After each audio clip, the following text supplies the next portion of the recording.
Hello everybody, my name is AppsNatLess, and welcome back to another epic video. Cryptocurrencies, they're new and unfamiliar and shiny and all of that, and they're cool and hip. Yeah, I mean, they're trendy, and a lot of people really don't understand cryptocurrency, right? And as always, with something new and unfamiliar, especially when it comes to technology, there are always going to be people who are taking advantage of people who aren't as informed on these sort of subjects and scamming them in whatever way or form, right? And it's no different with cryptocurrency. Um, One of the big problems and the reasons that a lot of cryptocurrency scams are currently happening is because cryptocurrency is unregulated by the federal government of the United States and pretty much every other country. So that means there aren't as many consequences to these scammers and whatnot. And but really, when things really get bad is when these scams are backed by content creators and influencers, people with a lot of power and trust and you know fame, I guess, right? And that's the situation we're going to be looking at today. We're going to be looking at the Save the Kids scam. And really, I mean, it's a pump and dump scam, and this isn't the only one. This is just one of the biggest examples of one of them. So it's the FaZe Clan members have been suspended following allegations that their Save the Kids cryptocurrency may have been a scam.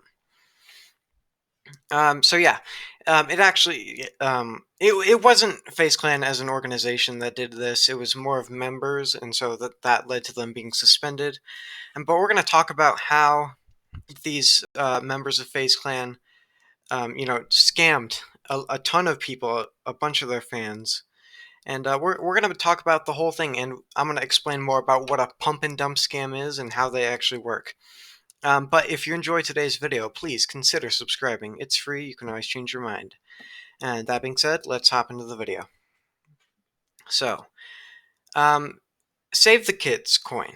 All right, Save the Kids coin, whatever. I guess they call it Kids coin or something along those lines. But it was essentially this cryptocurrency, like what, about a month back or a few weeks back, and basically the whole gimmick behind the cryptocurrency. Every cryptocurrency has a gimmick, right? And so the gimmick was that it's if you bought this cryptocurrency, 1% of the proceeds would go to charity, and that would help save the kids, I think. Now there was no specific, charity organization mentioned, which is one of the reasons that this was so very suspicious. Um, but yeah, that was kind of the gimmick, right? If you buy this token, a portion of the proceeds is going to go to help the kids wherever the kids are. I don't know where the kids are and what they need to be saved from. But you're going to save the kids if you buy this coin, right? And basically what happened was several FaZe Clan members backed this coin, and then the real scamming began. Okay, and so basically what they did is they did a classic pump and dump scam. Okay, so I'm gonna first let's talk about what a pump and dump scam is for those of you who aren't well versed in economics. I'm not very well versed, and I'm no by no means an expert, but I think I understand the whole thing. Um, So how do pump and dump scams work? And what are pump and dump schemes? So we're on the government website and investor.gov. So it's United States of America government website, right? And basically they explain that in a pump and dump scheme, fraudsters typically spread false or misleading information to create a buying frenzy that will pump up the price of a stock and then dump shares of the stock by selling their own shares at the inflated price. And then once the fraudsters dump all their shares and stop hyping the stock, then the stock price will go back down, and the investors who all hopped on board the first time, they lose their money. And so I don't know if that entirely made sense to you, but that's just a basis definition. So we're gonna go over what actually happened.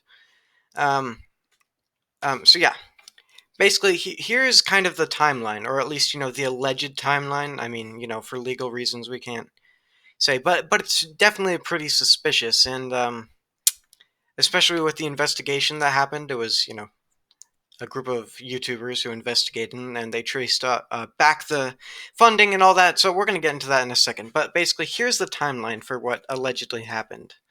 Um, so basically, first of all, FaZe Clan members, right? They go onto their social media pages, their Twitter to be specific, and it's a specific group of FaZe Clan members, not FaZe Clan in its entirety, and it was supposedly not backed by FaZe Clan itself. Um, so basically, these members and other people who are in on the scam, right? They basically they bought a bunch of Save the Kids cryptocurrency, right? And so they put in whatever amount of money they put in, right? And so they take their money and then they convert it to Save the Kids coin. now, as the second part of any pump and dump scam goes, the FaZe Clan members were involved. They went on their Twitter accounts and they tweeted out, "Guys, you need to get in on this Save the Kids coin. It's going to be great. We're going to do some great work for charity, and this crypto is going to the moon." And when they say it is going to the moon, that's kind of a bad sign, right? Because oh boy, every cryptocurrency says they're going to the moon. Most of them are not. So right. So they shout this out on their Twitter accounts and they say, "Hey guys, go buy this kids coin, guys. We're gonna do a lot of good work. We're gonna save the kids, and you're gonna make money off of it, and it's gonna be great." Okay. So then, what do you think happens? People with young impressionable audiences and very large followings on social media. Well, of course, there are going to be people who follow their advice and, they buy into the Save the Kids coin, okay? So a bunch of people start investing from all these different, um, links that they've been given, right? And they start investing and they start pumping in whatever amount of money they have that they want to pump into this cryptocurrency. And so they do that, they buy Save the Kids coin, and then the price, the actual value of the stock itself goes up as sort of this buying frenzy is generated, okay? And then, okay, and so yeah, the price is going up, right? And then now here comes the third stage of any pump and dump scheme, and that is the selling phase. And so basically, how this works is once the influencers and scammers, once the price has been, has gotten pretty high, right, because of all the marketing for it and stuff, then the schemers, they sell their initial shares of Save the Kids coin, and they make a considerable amount of money by selling them. Like say they invested $100, right, and they probably invested a lot more than that. But that's just an example. Then they come out with what, like $175 after selling it, right? And so, yeah, so they sell their shares and they make a ton of money off of it, right? They make like what, close to double their original investment or whatever. And so the price, skyrockets of this cryptocurrency. And so the scammers, they sell all their shares, and what happens next is they stop hyping the coin. Um, and they deleted all their old posts hours after this happened. And then once the coin stopped being hyped and the posts were gone, then guess what happens to the Save the Kids coin? The value drops. It just tanks and becomes absolutely worthless. Like as worthless as like what currency in Venezuela or in the Weimar Republic of Germany. And so the price falls, and investors just lose a ton of money. And so for whatever amount they paid, whatever amount of their finances they converted into this cryptocurrency, boom, it's basically worthless. And so yeah, that's basically what happened. Now, how you might be like, how do we know this happened? Well, there's actually a pretty good video, an independent investigation by two YouTubers, Some Ordinary Gamers, Mutahar, and then CoffeeZilla, and so they both kind of worked together and they investigated the whole thing. And so what they did is they traced back the transactions on their on their Bitcoin wallets, or just their crypto wallets, and they figured out the exact time that they sold their shares and all of that, and so they were able to kind of really solve the mystery. So I'm going to link that in the description.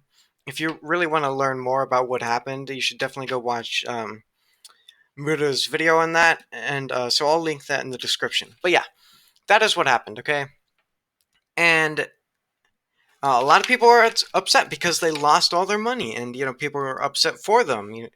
They took advantage of these people who trusted them. These are your favorite creators, and they just scammed you, and they stole your money, right? And so a lot of people were angry, and the only person that Mudahar and CoffeeZilla were able to really clear was Tico, FaZe Tico, and he actually held on to his money. So I don't know, maybe he thought it was a real thing. Maybe he just forgot to sell it. I don't know what happened, but whatever it is, it seemed like he was in it legitimately, right? And so he was cleared.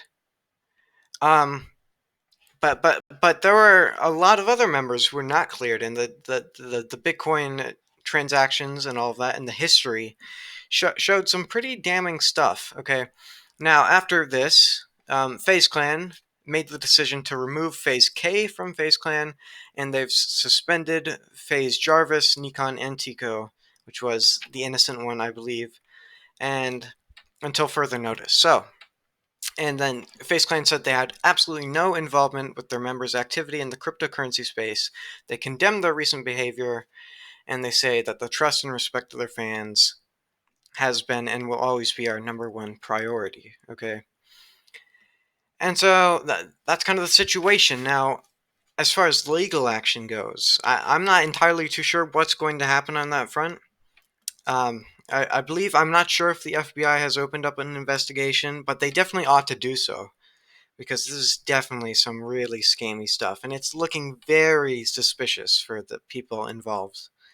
And yeah, so they misled a bunch of people, and it's a really scummy thing to do. The people you trusted, they tell you this is you're going to be rich off this, and then they just steal all your money from you. And so yeah, definitely they need to be investigated by the feds. And this problem isn't exclusive to FaZe Clan or the FaZe Clan members, right? Because these scams are happening and continue to happen and have happened. Um, One of those scams even involving Soldier Boy and Little Yachty, and I'm not going to talk about that because I don't have as much information on that as I do with the whole Save the Kids scam. But yeah, so more of the story, people. Be careful out there, especially when you're investing in some really, not reputable cryptocurrencies and all of that stuff. Be careful, because you never know what people's intentions are, even if they are your favorite creator. So make sure to watch out for that, people. And yeah, thank you all so much for watching. If you enjoyed today's video, please consider subscribing. It's free. You can always change your mind. Leave a like on the video if you enjoyed. Leave a dislike if you didn't. And yeah, that being said, I hope you all have a fantastic rest of your day, and I will talk to you all later.